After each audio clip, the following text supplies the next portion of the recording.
Okay, let's unpack this. How did Homo sapiens, how did we go from being, well, just another primate species sort of hanging out in a corner of Africa to literally running the show, Yeah. dominating the entire planet?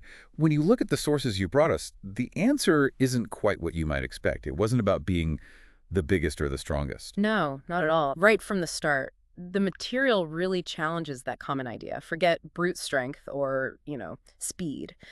The real surprise here, according to these texts, is that our dominance seems to come from something completely intangible. Intangible. Yeah, our unique ability to invent and then collectively believe in shared stories, Mhm. things you can't actually touch or see, like gods or nations or even money. Huh.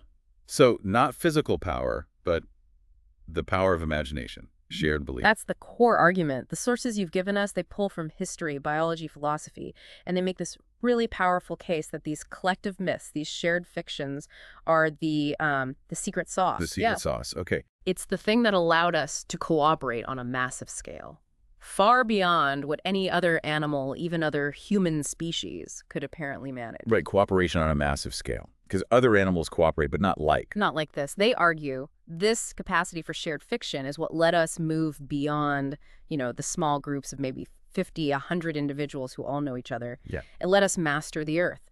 So our mission for this deep dive is really to pull out the core arguments, the fascinating insights from this material about how these shared fictions shaped our past, our present, and maybe our future. Okay, so we're going to trace this incredible journey. We'll look at the moment we apparently gained this unique ability, how it fueled these massive shifts in how we live.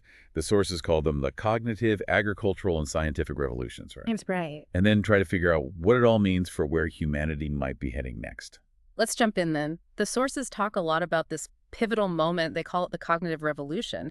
How does this ability, this knack for creating and sharing fiction, where does it come from? Well, what struck me is the idea that it wasn't just about, like, getting smarter overall, or even just developing language to describe the real world. There's a river, there's a tree. The sources suggest our language evolved this unique feature. It let us talk about things that aren't actually there. Exactly. Abstract concepts, ideas, myths. Ghosts, tribal laws, spirits. Things you couldn't just point to. And that's the crucial point. The texts really hammer home this capacity for, let's call it fictional language. That's what changed everything. So instead of just being able to warn someone about a lion nearby, a real lion. Which is useful, obviously. Very useful. But we could also create a shared myth. Like, the spirit of the lion is our tribe's protector, and that spirit demands certain things, guides the tribe's rules. This wasn't just basic communication, it was creating a shared imagined reality, something that could bind people together. Ah, okay. So it's not just look out a lion. It's being able to create this complex shared understanding. Like, our tribe's spirit animal is the great lion, and it demands we hunt together in this specific way, following these rituals. And oh, by the way, the chief is its chosen representative on Earth. Precisely. That sounds like something that could organize way more people than just, personal trust between buddies. That's exactly the argument presented. Cooperation based purely on personal relationships, who you know and trust directly. It's limited, maybe a few dozen people, perhaps 150 at the absolute max, according to some research cited. But when you can get thousands, eventually millions, to believe in the same God or the same set of laws or the same value of a little piece of paper. Like money. Like money. You unlock cooperation on a totally different scale. It's this ability to coordinate flexibly in large groups based on these shared myths. That's what the sources identify as the key advantage sapiens had. Over other human species, like Neanderthals. Exactly. Maybe Neanderthals were individually just as smart, maybe even stronger, but they seem to have lacked this large-scale collective belief system. They couldn't get thousands of Neanderthals working together on a common fictional goal. Okay, that makes sense. So the cognitive revolution gave us the tool, this ability to create shared fictions and cooperate flexibly in large numbers. Which leads us right into the next massive shift the sources discuss, the agricultural revolution. And this section is pretty provocative. It's described as potentially history's biggest fraud, or the Great Deception. That definitely caught my eye. Yes, it's one of the most, let's say, challenging arguments in the text. It really pushes back against the standard story of inevitable progress. While agriculture did allow for producing more food overall, which supported larger populations. Which sounds like a good thing. On the surface, yes. But the sources suggest that for the average person, the individual farmer, it often led to a worse quality of life. They frame it almost like a historical trap. A trap? How Hmm. so? Surely having more food is better. Well, the sources highlight the downsides. Early farmers often ended up with a much less varied diet. Think about it heavily reliant on maybe one or two staple crops, like wheat or rice or potatoes. Compared to hunter-gatherers who ate, well, whatever they could find. Berries, nuts, different animals. A much more diverse menu, yeah. Yeah. And the work involved in farming, it was far more demanding. Long, hard hours tilling fields, planting, weeding, harvesting, defending storage. Back-breaking labor, basically. Pretty much. Plus, living in denser, settled communities. Well, that made people more vulnerable to famine if that single main crop failed. And it made them much more susceptible to the spread of infectious diseases, denser populations, closer contact with animals. So it enabled bigger societies, the foundations for villages, cities, eventually empires, but maybe at the cost of individual well-being for most people. More work, potentially worse food, higher risk of starvation or sickness. That's the powerful reframing the sources offer. It suggests that what we often called progress back then was really about the success of the collective, the species maybe, in terms of numbers and complexity. Rather than individual happiness or health. Exactly. It underscores this idea that big technological or organizational changes don't automatically mean a better life for every single person involved. It was progress for Homo sapiens as a collective entity, arguably, but maybe not for Joe or Jane Farmer living through it. Right. Okay, so as societies got larger, more complex because of agriculture, how did these huge groups, we're talking tens, hundreds of thousands, eventually millions of people who didn't know each other personally, how did they manage to stay unified, to cooperate?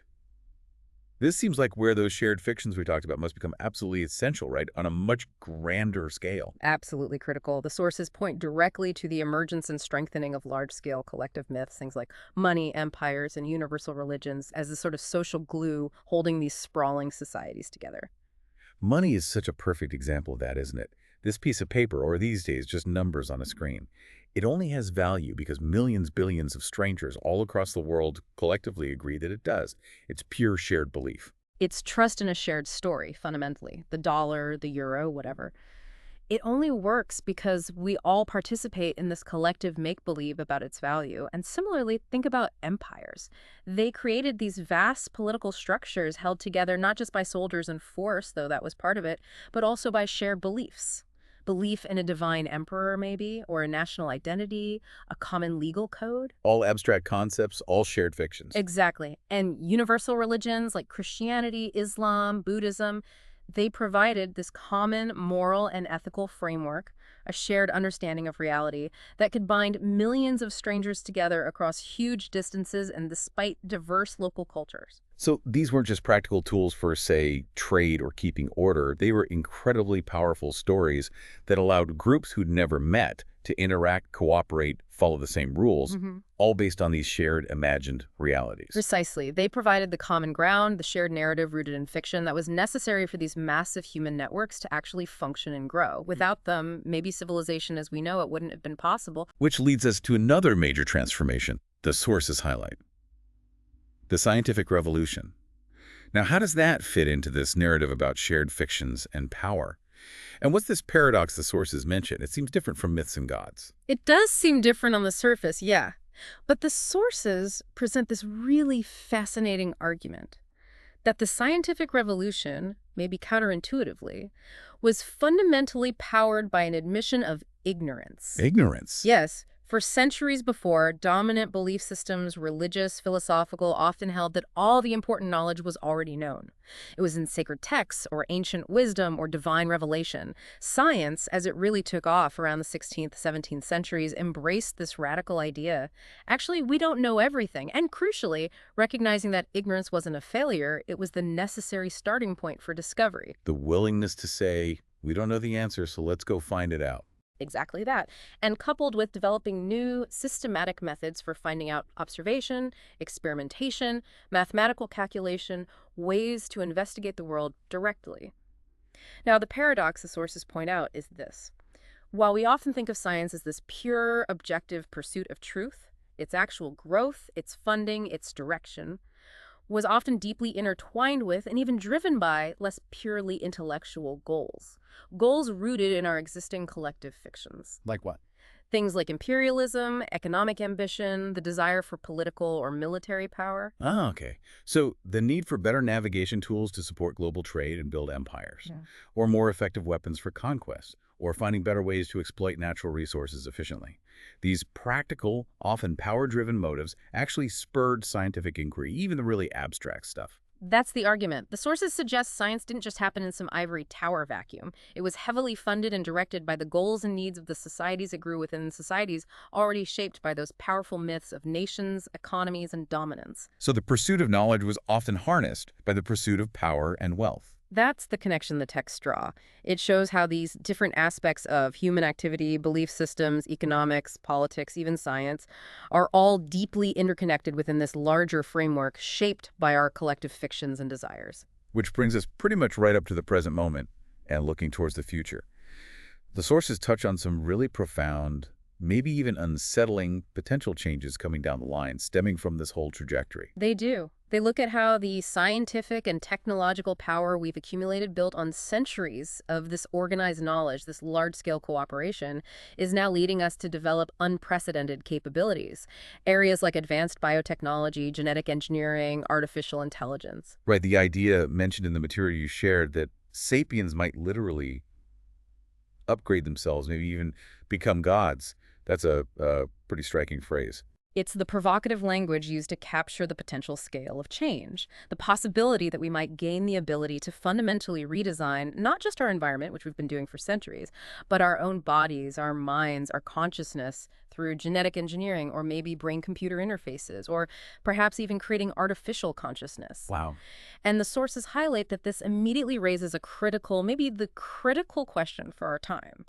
Given our entire history, our track record of being driven by these complex, often power-laden, sometimes irrational collective fictions, will we ultimately control these new godlike technologies? Or will they, perhaps in ways we don't even foresee yet, end up controlling us? Or being controlled by the same old fictions of power and profit? It feels like the culmination of this entire story we've been tracing, doesn't it? Starting from just inventing simple myths around the campfire to now potentially altering the very fabric of life and consciousness itself. Yeah. And it's also operating within these frameworks of collective beliefs, power structures, economic drivers. Those things that got us here. It's the next frontier, potentially the ultimate frontier, shaped by the very same forces. Wow. Okay. This deep dive has really, it's challenged the standard narrative of human history for me, putting shared fiction, storytelling, right at the very center of it all. I think what really stands out, looking across all the material you provided, is that consistent core insight, isn't it? Our dominance as a species. It isn't really based on being inherently stronger or faster or even just individually smarter in some raw processing sense. It seems to be rooted in our unique, unparalleled ability to create and collectively believe in shared stories, weaving these incredibly powerful, intangible myths, things like money, gods, nations, corporations, human rights, laws that somehow allow millions, even billions of strangers to cooperate effectively. And as the sources highlight right at the end, those very powerful fictions and the incredible progress they've fueled, scientific, technological, they've brought us to this point now where we're facing futures shaped by things like artificial intelligence and genetic manipulation, technologies with potentially species-altering implications. It definitely leaves you with a pretty heavy question to mull over, doesn't it? The sources, particularly echoing Harari's work that informed them, essentially ask this. Will these collective fictions, the very things that united us, that fueled our ascent, the engine of our planetary success, will they ultimately be our salvation? Will they guide us wisely through these next challenges? Or could they become our perdition? Could our own stories, our own myths, somehow lead us down a path with unforeseen, maybe catastrophic consequences, especially with these powerful new tools in hand? It really forces you to think about the power of the stories we live by, doesn't it? Both the ones we tell ourselves individually and the big ones we share as societies. So a final thought for you, listening in. What do you think? Based on everything we've discussed, will the myths we continue to create ultimately save us, or could they be our undoing? Definitely something to ponder after this deep dive.